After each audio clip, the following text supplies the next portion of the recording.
자, 이번에는 계속해서 수다학 파인드매스 시즌2 산업 전반에서 활약하고 있는 수학 이야기를 들어볼 텐데요. 오늘은 다름 아닌 의료 분야에서 활약하고 있는 수학 이야기를 준비하고 있습니다. 야, 네. 제가 또 그 의료계 또 병원 같은 데 가서도 이제 행사도 가끔 많이 하고 하는데 아, 네.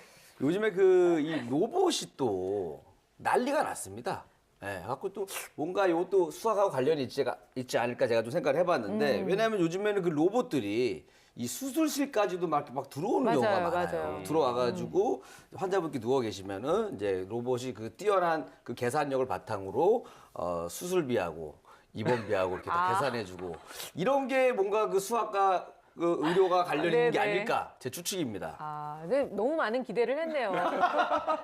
아니, 이게 계산서를 작성하는 게 아니라 실제로 네. 수술에 참여도 하잖아요. 그렇죠. 이게 좀 잘 가다가 갑자기. 요즘 좀 제가 칭찬을 많이 했더니 네. 넘어갔나요? 네.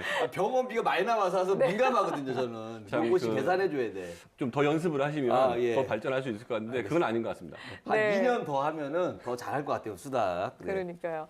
자, 우리 건강과 직결되어 있는 의료 분야인 만큼 더욱더 관심이 높은데요. 과연 의료 분야에서 수학이 어떤 활약을 하고 있는지 지금부터 함께 만나보겠습니다.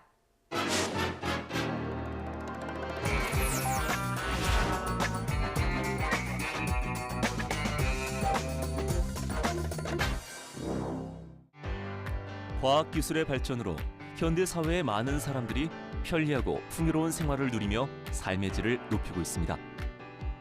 그리고 국민이 생각하는 삶의 질의 첫 번째 요소 또한 건강을 뽑았는데요.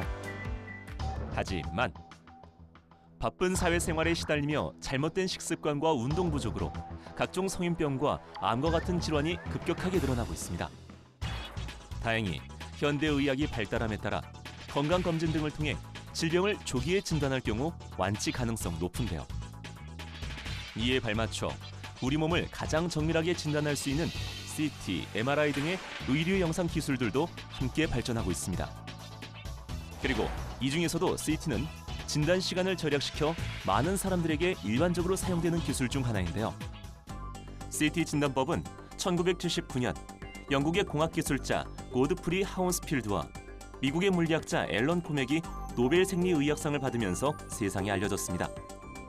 그러나 놀랍게도 CT 진단법의 원리는 그보다 약 60년이 앞선 1917년에 오스트리아의 수학자 요한 라돈에 의해 개발되었다는 사실. 컴퓨터 단층 촬영이라고 불리는 CT는 체내의 X선을 통과시킨 후 X선이 신체의 각 부분에서 얼마만큼 흡수됐는지를 측정하는 방법인데요. 이때 CT 원리의 기본이 바로 수학인 겁니다.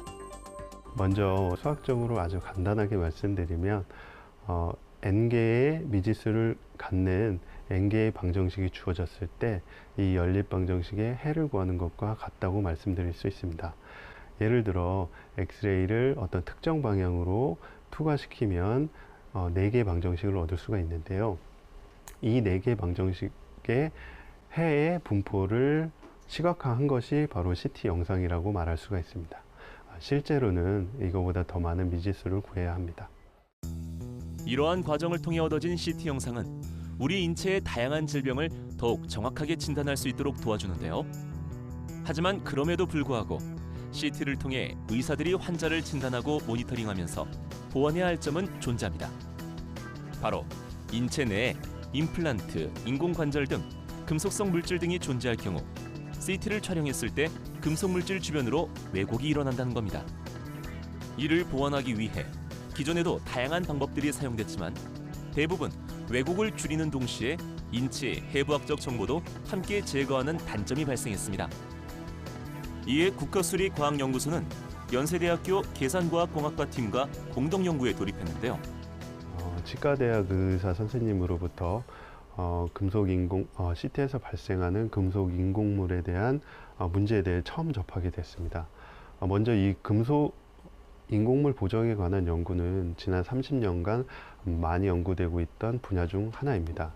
그러나 금속 인공물의 그 비선형적 현상 때문에 분석하는 데 많은 어려움을 겪고 있었습니다.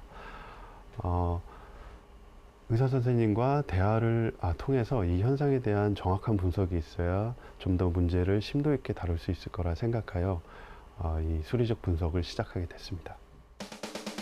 즉, CT 정보의 손상 없이 왜곡을 제거하는 방식의 수학적 알고리즘을 구성해야 하는 겁니다. 그리고 이를 위해서는 왜곡에 대한 수학적 분석이 먼저 이루어져야 하는데요. 이때 왜곡이 언제 어디에서 발생할지에 대해서 분석하고 이를 바탕으로 왜곡이 일어나는 형태를 공식화하여 나타내야 합니다. 그렇다면 왜곡을 분석하는 데 사용되는 수학적 원리는 무엇일까요? 정말 간단하게 말씀드리면 금속물에 의한 왜곡이 어떤 줄무늬 형태, 즉 선의 형태로 나타나게 되는데요.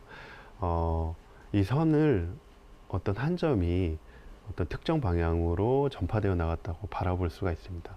좀 더 수학적인 용어를 사용하여 말씀드리면 피리의 적분 연산자에 의해서 특이점이 어떤 특정 방향으로 전파되어 나갔다고 바라볼 수가 있습니다. 이러한 분석을 바탕으로 왜곡들이 일어나는 형태를 공식화하여 나타내었습니다. 이러한 풀이의 적분의 가장 기초가 되는 수학 원리는 바로 미분과 적분인데요. 이를 통해 CT 영상에서 발생한 왜곡을 분석하는 데도 수학의 역할이 중요하게 작용했다는 것을 알 수 있습니다. 현재 이 기술은 임상 실험에 적용하기 위해 활발히 연구 중인 상태. 기술 상용화를 위해서는 아직 보완이 필요하지만 상용화가 된다면 그 기대 효과는 매우 클 것으로 예상됩니다.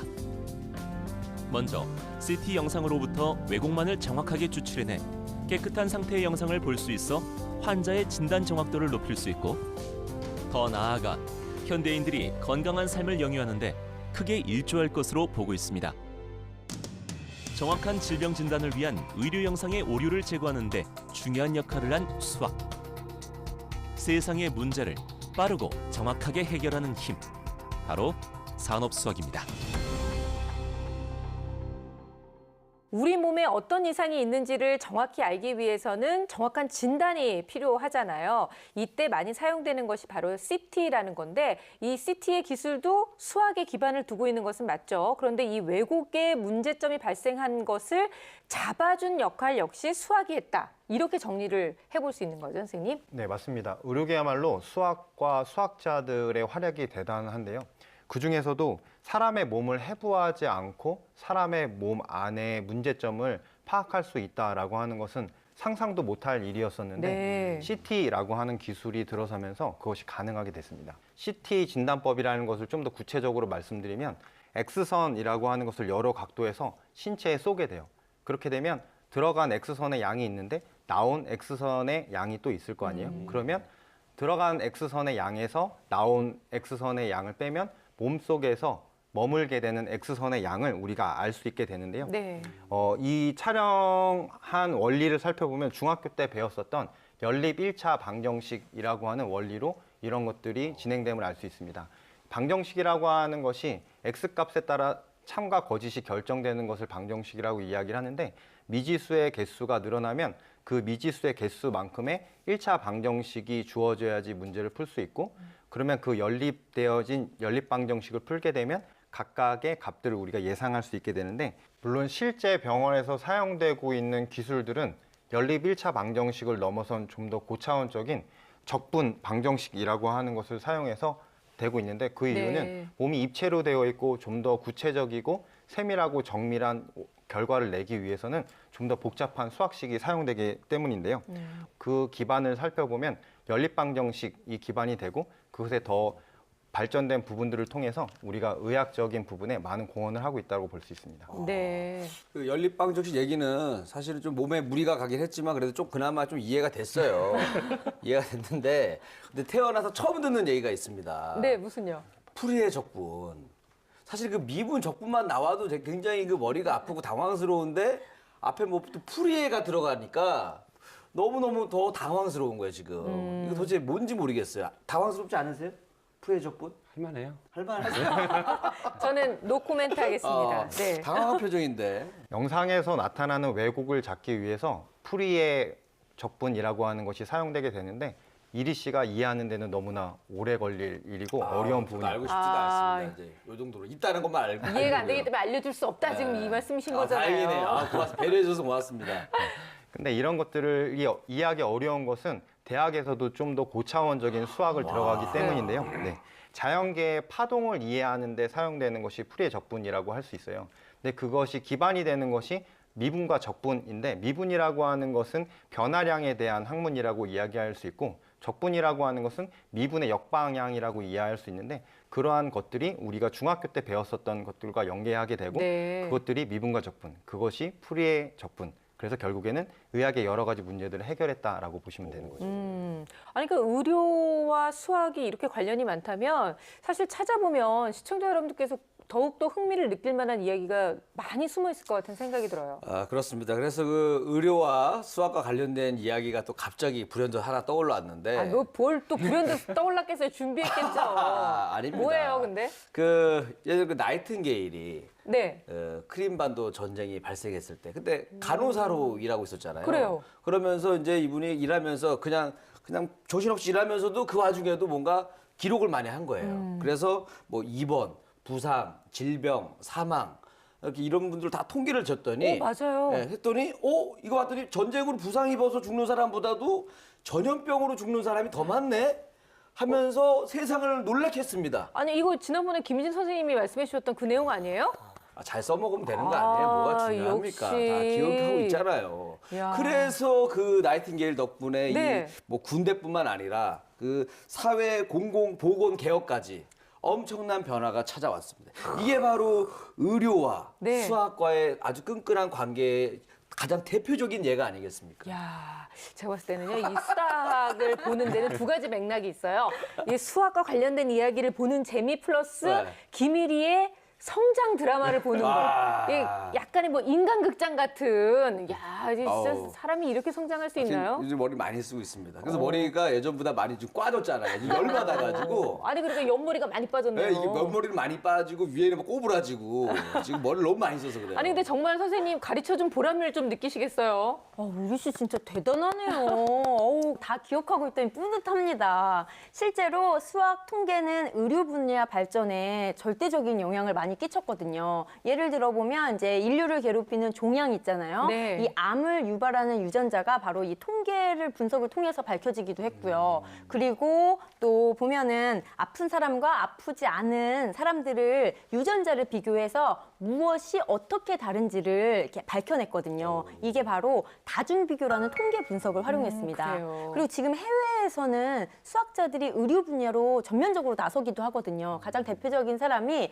바로 인간 게놈 프로젝트를 실천했던 에릭 랜더입니다. 네. 에릭 랜더는 실제로 생물이나 의학을 전공하지 않고 다만 이제 유전체들의 그런 데이터를 분석했음에도 불구하고 수학자인데 그것 때문에 유전학자로 많이 알려지기도 했어요. 그리고 또 이제 많은 사람들의 생명을 앗아갔던 콜레라 같은 경우도 2008년도에 아프리카에서 2,000명이 넘는 사람들이 이제 사망을 하는 네. 일이 발생했거든요. 이때 미국의 한 연구팀이 이제 이것을 바탕으로 콜레라의 확산 경로를 예측할 수 있는 수학 방정식을 만들었어요. 그래서 이 수학 방정식에는 뭐 위생 상태라든지 뭐 백신 접종이라든지 항생제 치료 같은 여러 가지 조건들을 부합해서 어떻게 해야 가장 전파가 덜 되느냐를 네. 막아서 전염병을 이 통계로 예방했던 거죠. 굉장히 아름답고 대단한 활동들이죠. 네, 아니 지금까지도 얘기를 들어보면 수학의 역할이 이렇게 컸는데 앞으로 의료 분야도 계속해서 개발될 거고 또 그 개발되는 와중에 수학의 역할도 점점 더 커질 수밖에 없겠다 싶은데요. 지금까지 얘기를 종합해 보면 정확한 진단 그리고 예방에서 수학이 미치는 영향은 자꾸 더 커지고 있고 네. 우리가 100세 시대에 우리의 건강을 수학이 도와준다고 생각하니까 참 대단하지 않습니까? 그러게요. 예. 근데 의사 선생님들의 고민을 보면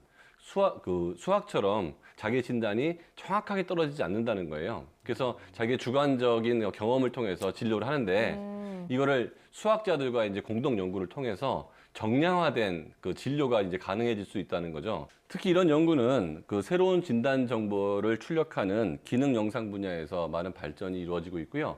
이 영역은 수학자와 과학자와 의학자가 함께 연구하면서 그 결과를 더 좋게 만들 수 있습니다. 네. 수학은 의료 분야까지 진출해서 우리의 건강까지 참여를 할 수 있는 영역까지 발전하게 됐고요. 수학자의 앞으로의 그 길은 정말 무궁무진하게 있을 것 같습니다. 야, 저도 정말 뭐 이런 얘기를 들으면서 네. 정말 재밌고 야 수학이 정말 중요하구나 이런 생각을 그러니까요. 다시 한번 하게 되는데 이 TV를 보는 우리 어린 친구들은 얼마나 더 크게 느끼겠습니까? 맞아요. 이 수학이 중요한지 알면서 공부 안 하기는 쉽지가 않지요. 그죠? 저처럼 수학이 중요한지를 모르고 안 한 경우에는 이렇게 당당할 수가 있는 겁니다. 여러분들은 열심히 해야 돼요. 이제 알았으니까. 아니 저희가 진짜 몇 년 동안 수다학을 진행하면서 공부 잘하는 방법, 어떻게 하면 수학을 좋아할 수 있는지 이런 얘기를 했는데 그냥 강요하지 않아도 아이들에게 수학 공부가 얼마나 중요한지를 보여줄 수 있는 게 바로 실생활에서 이렇게 느껴질 수 있고 그리고 우리가 찾아볼 수 있다는 걸 보여주는 게 가장 큰 자부심을 느끼게 하는 부분이 아닌가 싶습니다. 자, 아이들과 또 한 주 보내시면서 즐거운 수학 이야기 많이 나누시고요. 수학적 궁금증 있으시면 또 수학적 고민 있으시면 저희 홈페이지를 통해서 여러분들의 글 남겨주시기 바랍니다. 저희는 다음 시간에 더욱더 새로운 소식 가지고 찾아오겠습니다. 고맙습니다.